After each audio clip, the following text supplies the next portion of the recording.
নমস্কার বন্ধুগণ, আজকে নতুন পর্বে তোমাদের সবাইকে স্বাগত জানিয়ে চলে এসেছি একটা নতুন ভিডিও নিয়ে। আজকে আমি তোমাদের সামনে শেয়ার করতে চলেছি এঁচোড়ে দুটো নিরামিষ মজাদার রেসিপি। এঁচোড়ের চিজি বল যেটা বানাবো সেটা বর্ষাকালে চায়ের আড্ডায় দারুণ জমিয়ে দেবে। তো তার সাথে থাকবে রুটি পরোটার সাথে খাওয়ার আরেকটি দুর্দান্ত মজাদার টেস্টের আরেকটি রেসিপি। তো বন্ধুরা চলো রেসিপিটা কি বানাচ্ছি দেখে নাও। খুবই সহজ এই রেসিপিটা। তার জন্য আমার লাগছে এঁচোড়। তবে এঁচোড়গুলো আমার মামার বাড়ি থেকে আমার মামাতো দাদা দিয়েছিল অনেকগুলো এঁচোড়। তো সেখান থেকে আমি হাফ একটা এঁচোড় আগে থেকে খোসা ছাড়িয়ে রেখেছি, সেটাকে আমি ছোট ছোট টুকরো করে কেটে নিচ্ছি। এই সময় এঁচোড়ের ভেতরে বীজ হয়ে যায়, তো কিছুদিন পরেই পেকে যায় এই এঁচোড়গুলো। তো এই এঁচোড়গুলো দিয়ে এই রেসিপিটা বানিয়ে খেলে কিন্তু দারুণ মজা লাগে। আর এই সময় এই এঁচোড়গুলোতে কিন্তু কষ ভাবও হয় না। তো এরকম করে আমি ছোট ছোট ডুমো ডুমো করে এঁচোড়গুলো কেটে নিলাম। এই এঁচোড়টা আগের দিন ছাড়িয়ে রেখেছিলাম বলে একটু হাতে আঠাও লাগছে না। তো এর ভেতরে দেখতেই পাচ্ছ, ভেতরে যে আঁটি রয়েছে, আঁটিটার ভেতরে একটা হলুদ রঙের আস্তরণ থাকে, সেই আস্তরণটাকে ফেলে দিতে হয়। এটা শুধু যদি খাওয়া হয় তাহলে পরে কিন্তু পেটের গন্ডগোল হয়। আর দেখবে যদি প্লাস্টিকের মতন হয়ে যায় তাহলে সেই প্লাস্টিকের মতন অংশটাকেও ফেলে দিতে হয়, সেটা থাকে ঠিক আঁটিটার পরেই। তো এরকমভাবে সমস্ত কিছু বেছে পরিষ্কার করে নিতে হবে এঁচোড়গুলো। তো সেই মতন করে সমস্ত এঁচোড়টা আমি ছোট ছোট টুকরো করে কেটে নিচ্ছি। আর ভেতরের যে বীজের পরে যে অংশগুলো আছে সেগুলোকেও কিন্তু আমি ছাড়িয়ে পরিষ্কার করে নিচ্ছি। গাছ থেকে পেরে নিয়ে আসা টাটকা এঁচোড়ের নানান রকম রেসিপি বানিয়ে খেতে ভীষণ ভালো লাগে, আর সেগুলো হয় ভীষণ টেস্টিও। বন্ধুরা তোমরা তো এঁচোড়ের নানা রকম রেসিপি বানিয়ে খেয়েছো, অবশ্যই আজকে আমি যে রেসিপি দুটো বানাচ্ছি সেই রেসিপি দুটো বানিয়ে দেখবে। আশা করছি তোমাদের ভীষণ ভালো লাগবে। এই গাছ পাঠার রেসিপিটা এতটাই টেস্টি হবে যে তোমরা মাছ মাংস খাওয়া ভুলেই যাবে। নিরামিষের দিনে বানিয়ে খাবে, সবাই কিন্তু ভীষণ পছন্দ করবে, আর যাকে খাওয়াবে সে কিন্তু বারে বারে খেতেও চাইবে। এঁচোড়গুলো কেটে নেওয়া কমপ্লিট হয়ে গেছে। এখন আমি গ্যাস অন করে গ্যাসের উপর একটা প্রেসার কুকার বসিয়ে দিলাম। তার ভেতরে এই কেটে রাখা ডুমো ডুমো করে এঁচোড়গুলো দিয়ে দিচ্ছি। এঁচোড়গুলো একটু ভালো করে সেদ্ধ করে নেব। তার জন্য এঁচোড়গুলো দিয়ে দেওয়ার পর দিয়ে দিলাম বেশ কিছুটা পরিমাণে জল। জলটা দেওয়ার পর দেখতে হবে যেন একটু ডুবো ডুবো থাকে। এবারে আমি একটা আলুকে খোসা ছাড়িয়ে 4টে ভাগ করে রেখেছি, সেটাকেও এর ভেতরে দিয়ে দিলাম। এবার ঢাকনা লাগিয়ে এটাকে অনেকগুলো স্টিম দিয়ে ঠান্ডা করে চলে আসছি। এবারে দেখো এঁচোড়গুলো সেদ্ধ হয়ে গেছে। সেদ্ধ করার পর ঠান্ডা করে আমি নিয়ে চলে এসেছি, আর ভালো করে জলটাকে ঝরিয়ে নিতে হবে। তো আমি এখানে ঝুড়িতে রেখেছি জলটা ঝরিয়ে নেওয়ার জন্য। এবারে একটা পাত্র নিয়ে নিয়েছি, সেই পাত্রতে এঁচোড়ের কিছুটা অংশ নিলাম, এইভাবে ম্যাশ করে নেব। বেশি চটকে নিলে হবে না, এটা মিক্সার গ্রাইন্ডারে যদি মনে করো পেস্ট করে নেব তাহলে কিন্তু এই রেসিপিটা খেতে অতটা ভালো লাগবে না। ওই জন্য হাতে করে চটকে নিতে পারো, বা এরকম ধরনের কোনো ম্যাশার থাকলে তা দিয়ে আস্তে আস্তে প্রেস করে করে এটাকে চেপে চেপে নিতে পারো, তাতে কিন্তু বেশি ভালো হবে। তো দেখতে পাচ্ছ বন্ধুরা, এখনকার এঁচোড়ের মধ্যে একটা ছাড়া ছাড়া যে সুতো সুতোর মতন হয়ে যায় সেটা তো রয়েছে, সেই জন্য এগুলো বেশ থাকলে পরে খেতে এটা বেশি ভালো লাগবে। তো এই রকম করে আমি হাত দিয়েই মোটামুটি চটকে নিচ্ছি। একদম মিহি করে চটকালে চলবে না। এই দেখো দেখতে পাচ্ছ, এরকমভাবেই কিন্তু চটকে নিতে হবে। আস্তে আস্তে চটকাতে চটকাতে সমস্ত এঁচোড়গুলো আমার চটকে নেওয়া কমপ্লিট হয়ে গেছে। এবারে এর ভেতরে কয়েকটা উপকরণ দিতে হবে স্বাদটাকে বাড়ানোর জন্য, আর বাইন্ডিংটাকে ভালো করার জন্য আমি এখানে 2 চামচ পরিমাণের ময়দা দিয়ে দিলাম, আর দিয়ে দিচ্ছি 1 চামচ পরিমাণের কর্নফ্লাওয়ার। তবে ময়দা এবং কর্নফ্লাওয়ারের পরিমাণটা কিন্তু যতটা কম দেওয়া যায় ততটাই ভালো। এবার আমি এখানে দিয়ে দিয়েছি আমার বানানো দারুণ টেস্টি 2 চামচ পরিমাণের এই টেস্টি মশলাটা। এই মশলার ভিডিওর লিঙ্কটা আমি ডেসক্রিপশনে দিয়ে দেবো। আর দিয়ে দিলাম আমচুর পাউডার 1/2 চামচ পরিমাণের, আর দিয়ে দিলাম চাট মশলা আর গোলমরিচের গুঁড়ো বেশ কিছুটা, আর স্বাদ মতন নুন দিয়ে দিচ্ছি। অবশ্যই নুনটা ঠিক করে দিতে হবে। আর দিয়ে দিলাম 1 চামচ চিনি, অল্প একটু হলুদ, আর কালারটাকে ভালো করার জন্য কাশ্মীরি লাল লঙ্কার গুঁড়ো, আর 1/2 চামচ আদা বাটা, আর কাঁচা লঙ্কা, লাল রঙের কাঁচা লঙ্কাটা বেটে রেখেছি সেটা দিয়ে দিলাম। আর দিয়ে দিলাম কাসুরি মেথি পাতাটাকে একটু হিট করে নিয়েছি, নিয়ে গড়িয়ে নিয়েছি। সেটা দেওয়ার পর এর ভেতর দিয়ে দিলাম অলিভ অয়েল 2 চামচ পরিমাণে। এবারে হাতটাকে খুব ভালো করে পরিষ্কার করে নিয়ে এটাকে বেশ ভালো করে চটকে চটকে মাখিয়ে নেব। তো এটাকে মাখাতে হবে খুব ভালো করে, দেখতে পাচ্ছ বন্ধুরা, ভালো করে চটকে চটকে মাখিয়ে নেব। এটা মাখাতে মাখাতে সমস্ত মশলাগুলো যাতে ভীষণভাবে সুন্দরভাবে মিশে যায় সেদিকে খেয়াল রেখে মাখিয়ে নিতে হবে। তো এইভাবে আমি আস্তে আস্তে মাখিয়ে নিচ্ছি। মাখাতে মাখাতে এর কালারটাও দেখতে পাচ্ছ বেশ সুন্দর কালার ধরে নিয়েছে। তো টোটালটাই আমার মাখিয়ে নেওয়া একদম কমপ্লিট হয়ে গেছে। তো এই জায়গাতে তোমরা খেয়াল রাখবে যে ময়দার পরিমাণটা একটু কম দেবে, তাহলে যে প্রিপারেশনটা করছি সেটা কিন্তু খেতে বেশি টেস্টি হবে। এখন আমি হাতে একটু তেল নিয়ে নিয়েছি। হাতে তেল নেওয়ার পর এবার এগুলোকে একটু বলের মতন আকৃতি বানিয়ে নেব। এইভাবে আস্তে আস্তে চেপে চেপে বলের আকৃতি বানিয়ে নিচ্ছি। এই গোল গোল করে বলগুলো বানাতে হবে। তো দেখো একটা গোল বল বানিয়ে ফেললাম। এবারে দেখাচ্ছি এরকম করে গোল বল বানিয়ে নিচ্ছি প্রথমে। তারপরে আমি এর ভেতরে একটা পুর দেবো, সেটা হচ্ছে চিজ। ছোট ছোট কিউব করে আমি চিজগুলোকে কেটে রেখেছি। চিজগুলো ভেতরে দিয়ে এইভাবে আস্তে আস্তে মুখটাকে বন্ধ করে দিলাম। তারপর এইভাবে গোল গোল করে চিজ দিয়ে বলের মতন করে নেব। এইভাবে একই মাপের সমস্ত মাঝখানে চিজ ঢুকিয়ে দিয়ে বলের আকৃতি নিয়ে আমি সবগুলোকে বানিয়ে নেব। দেখতে পাচ্ছ আর একটাও দেখিয়ে দিচ্ছি। এখানে একটা কিছুটা গোল করে নিলাম, তারপরে দেখো চিজটা দিয়ে হাতে করে চেপে দিলাম। এরপরে মুখটাকে বন্ধ করে তারপরে আস্তে আস্তে গোল করে নিচ্ছি।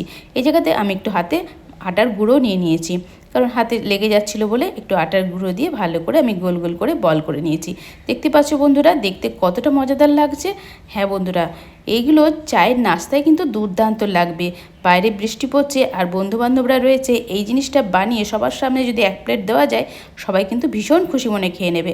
এখন আমি গ্যাস অন করে গ্যাসের উপরে কিন্তু পর্যাপ্ত পরিমাণে সর্ষের তেল দিয়ে দিয়েছি। এটা কিন্তু সর্ষের তেলেই ভালো লাগে খেতে। কতটা হিট হয়েছে চেক করার জন্য আমি চামচটা দিয়ে চেক করে নিলাম। তবে যে কাঠের চামচগুলো দিয়ে আমি চেক করে নিয়েছি। বেশি হিট করে কিন্তু ছাড়লে চলবে না, তাহলে পরে কিন্তু তেলটা বেশি হিট হয়ে গেলে এগুলো কিন্তু প্রথমেই ওপর থেকে লাল হয়ে যাবে, তাহলে ভেতরটা ভালো ভাজা যাবে না। ওই জন্য একটা একটা করে সর্ষের তেলটা গরম হয়ে যাওয়ার পর এই গোল গোল বলগুলো ছেড়ে দিলাম। এরপরে কিন্তু সাথে সাথে আমি নাড়ছি না, তোমরা দেখো সাঁড়াশি দিয়ে আমি কড়াইটাকে ধরেছি। ধরার পর এইভাবে আস্তে আস্তে যাতে তেলগুলো ওপরের দিকেও এসে লাগে সেরকম করে আস্তে আস্তে করে নাড়াচ্ছি। তবে খুব সাবধানে কাজটা করতে হবে, কারণ অনেকটা তেল রয়েছে কড়াইয়ের ভেতরে। তো আস্তে আস্তে দেখো অনেকগুলো কিন্তু একটু উল্টেও গেল। এবারে এইভাবে তেলটাকে দিয়ে দিয়ে ওপরে যাতে নরম ভাবটা কেটে যায়, একটু টাইট ভাব হয়ে যায়, সেই জন্য আস্তে আস্তে এইভাবে নাড়তে হবে। তবে নাড়ার সময় যাতে ভেঙে না যায় সেটা খেয়াল রেখে এগুলোকে নেড়ে চেড়ে খুব ভালো করে একটু ফ্রাই করে নিতে হবে।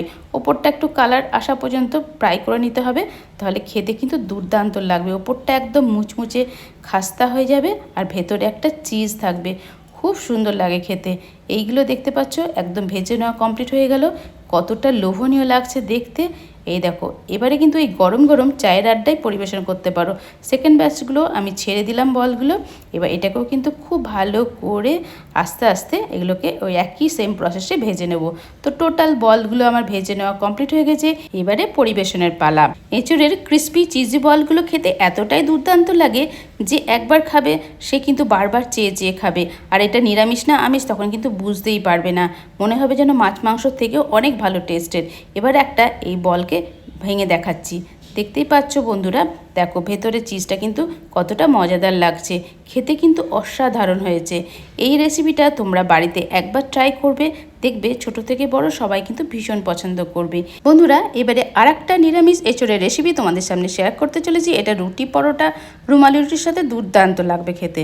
তার জন্য আমি দুটো বাটিতে নিয়েছি দুটো উপকরণ। একটাতে নিয়েছি কাজু বাদাম আর একটাতে নিয়েছি চালমগজ। এই দুটোকে খুব ভালো করে ধুয়ে জল দিয়ে ভিজিয়ে রেখে দেবো কিছুক্ষণ, তারপর এটাকে পেস্ট বানিয়ে নেবো। এগুলো পেস্ট করার সময় তার ভেতরে একটু পোস্ত দিয়ে ভালো করে পেস্ট করে নেব। এখন আমি গ্যাস অন করে দিয়েছি, গ্যাসের উপর কড়াই বসিয়ে দিয়েছি আর তাতে দিয়ে দিলাম এখানে অলিভ অয়েল। 2 চামচ পরিমাণে অলিভ অয়েল দিয়ে অলিভ অয়েলটাকে হালকা একটু গরম হয়ে যাওয়ার পর এর ভেতরে এই পেস্টটা দিয়ে দিচ্ছি।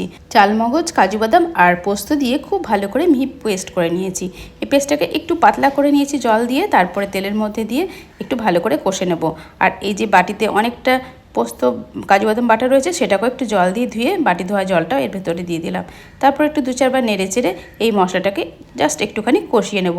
তবে গ্যাসের ফ্লেমকে একদম কমিয়ে দিয়ে কষতে হবে। আর এর ভেতরে দিয়ে দিলাম 1/2 চামচ আদা বাটা আর কাঁচা লঙ্কা। এখানে লাল রঙের কাঁচা লঙ্কা বেটে রেখেছি আমি, তাই সেই লাল রঙের কাঁচা লঙ্কা বাটা দিয়ে এই মশলাটাকে খুব ভালো করে নেড়ে চেড়ে একটু কষিয়ে নিচ্ছি। হালকা একটু কষে নিলেই যথেষ্ট, কারণ বেশ সুন্দর গন্ধ আসা পর্যন্ত এটাকে কষে নিতে হবে।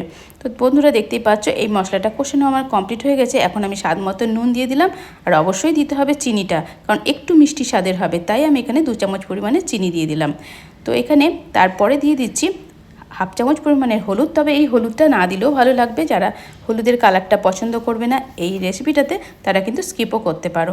তো এবার ভালো করে নেড়ে চেড়ে আমি একটু মশলাটাকে কষে নিচ্ছি। তো মশলাটা কষে নেওয়া মোটামুটি কমপ্লিট হয়ে গেছে। এখন আমি একটু উষ্ণ জল দিয়ে দিলাম। এখানে উষ্ণ জলটা দিলে এই টেস্টটা খুব ভালো হবে, তাই এখানে হালকা উষ্ণ গরম জল দিয়ে এবার ভালো করে নেড়ে চেড়ে দিচ্ছি। এখানে আমি জলের পরিমাণটা 1 কাপ পরিমাণে দিয়েছি, কারণ এটা বেশি পাতলা হলে ভালো লাগবে না, একটু থিক টাইপের হলেই তবেই ভালো লাগবে। আর দিয়ে দিচ্ছি 2 হাতা পরিমাণে দুধ। এই দুধটা আগে থেকে আমি গরম করে রেখেছিলাম, সেই দুধটা গরম করে ঠান্ডা করে নিয়ে তারপর এর ভেতরে দিয়ে দিলাম। এবার একটু ভালো করে নেড়ে চেড়ে দেবো। গ্যাসের ফ্লেমটাকে একটু বাড়িয়ে দিয়েছি। এটা যতটা ঘন হবে ততটা কিন্তু খেতে দারুণ মজাদার লাগে। এই সময় আমি এখানে দিয়ে দিলাম 1/2 কাপ পরিমাণে ক্রিম। এই ক্রিমটা দিলে তবে কিন্তু ভালো লাগবে। তোমরা যদি চাও যে টক দই দেওয়ার ইচ্ছে থাকে তাহলে টক দই দিতে পারো, সে জায়গায় টেস্টটা একটু টক টক হয়ে যায়। তো আমি এখানে ক্রিম দিয়ে ভালো করে নেড়ে দিচ্ছি। আস্তে আস্তে কিন্তু এটা বেশ ঘন হতে থাকছে, আর একটু ঘন ঘন করেই কিন্তু গ্রেভিটা বানিয়ে নিতে হবে। তো আমার এইভাবে গ্রেভিটা বানানো কমপ্লিটের দিকে এখন আমি দিয়ে দিলাম 1 চামচ পরিমাণে গাওয়া ঘি। এটা আমার বাড়িতে বানানোই ঘি। এইসব ভিডিওগুলো কিন্তু আমি আগেই আপলোড করে দিয়েছি। তারপরে ভালো করে নেড়ে চেড়ে এখন এর ভেতরে দিয়ে দিচ্ছি কেওড়া জল। কেওড়া জলটা দিচ্ছি ছোটো চামচের 1 চামচ পরিমাণে। অল্প একটু কেওড়া জল দিলেই কিন্তু এর সেন্টটা টেস্টটাও কিন্তু দুর্দান্ত হয়। কেওড়া জলটা দেওয়ার পর খুব ভালো করে নেড়ে চেড়ে দেওয়ার পর আমি এখানে দিয়ে দিলাম কাসুরি মেথি পাতা। সেটাকে একটু রোস্ট করে রেখেছিলাম, হাফ ডাস্ট করে এর সাথে মিশিয়ে দিলাম। তো এইভাবে এটাকে মিশিয়ে দিতে হবে, নেড়ে চেড়ে নিয়ে নিতে হবে। আর এই সময় কিন্তু একটু টেস্ট করেও দেখে নিতে হবে যে নুন মিষ্টিটা ঠিকঠাক হয়েছে কিনা, কারণ একটু মিষ্টি স্বাদের এই রেসিপিটা বানাতে হয়। আর যে বলগুলো বানিয়ে রেখেছি এঁচোড়ের, এই বলগুলো থেকে কিছুটা বল আমি এর ভেতরে দিয়ে দিচ্ছি। বলগুলো দেওয়ার পর কিন্তু আর বেশিক্ষণ রান্না করার কোনো দরকার নেই। 2-4 বার ফুটে গেলেই কিন্তু এই রেসিপিটা একদম কমপ্লিট হয়ে যাবে। তো আস্তে আস্তে এই বলগুলো আমি এর ভেতরে দিয়ে এইভাবে নেড়ে চেড়ে দিচ্ছি। এবারে গ্যাসের ফ্লেমকে কিন্তু কমিয়ে দিতে হবে, কমিয়ে দিয়ে আস্তে আস্তে নাড়তে হবে। খেয়াল রাখতে হবে বলগুলো যেন ভেঙে না যায়, কারণ এত সফট এই বলগুলো হয়েছে, একদম নরম তুলতুলে। এগুলো কিন্তু রান্না হয়ে যাওয়ার পর মুখে দিলেই কিন্তু মিলিয়ে যাবে, এতটাই নরম হয়েছে। তো এইভাবে আস্তে আস্তে নেড়ে দিলাম। তারপরে একটু ফুটিয়ে নিচ্ছি। ফুটিয়ে নেওয়ার পর কিন্তু আর বেশিক্ষণ ফোটানো যাবে না, তাহলে পরে কিন্তু এই বলগুলো ভেঙে যেতে পারে। তো এখন দেখতে পাচ্ছ বন্ধুরা, এখন গ্যাসের ফ্লেমকে আমি অফ করে দিলাম। তার মানে আমার রান্নাটা একদম কমপ্লিট হয়ে গেছে। এবার পরিবেশনের পালা। রুটি, পরোটা, রুমালি রুটি সকলের সাথে কিন্তু দুর্দান্ত লাগে এই রেসিপিটা। খেতে এতই টেস্টি হয় যে একটা কাউকে যদি খেতে দেওয়া হয় সে কিন্তু বারবার চেয়ে চেয়ে অনেকগুলোই খেয়ে ফেলবে। আমার ফ্যামিলিতে এই রেসিপিটা খেতে ভীষণ পছন্দ করে। আর এঁচোড়ের এইরকম একটা দুর্দান্ত স্বাদের রেসিপি কার না ভালো লাগে। যাকেই করে খাওয়াবে সে কিন্তু ভীষণ পছন্দ করবে আর খেতেও কিন্তু চাইবে। তো বন্ধুরা, আশা করছি আজকের আমার এই ভিডিওটা তোমাদের অনেক অনেক ভালো লাগবে। ভালো লাগলে অবশ্যই একবার বাসায় ট্রাই করো। আর ভালো লাগলে আমার এই ভিডিওটা অনেক অনেক শেয়ার করার অনুরোধ রইল তোমাদের ফ্রেন্ড অ্যান্ড ফ্যামিলির সাথে। নতুন বন্ধু হয়ে থাকলে অবশ্যই আমার চ্যানেলটিকে সাবস্ক্রাইব করে নোটিফিকেশন ডান করে আমার পাশেই থেকো। নেক্সট টাইম চলে আসবো আরও নিত্য নতুন ভিডিওর সাথে। তোমরা বাড়িতে থাকো, সুস্থ থাকো, আমার ভিডিওর সাথেই থেকো। Tata, bye bye.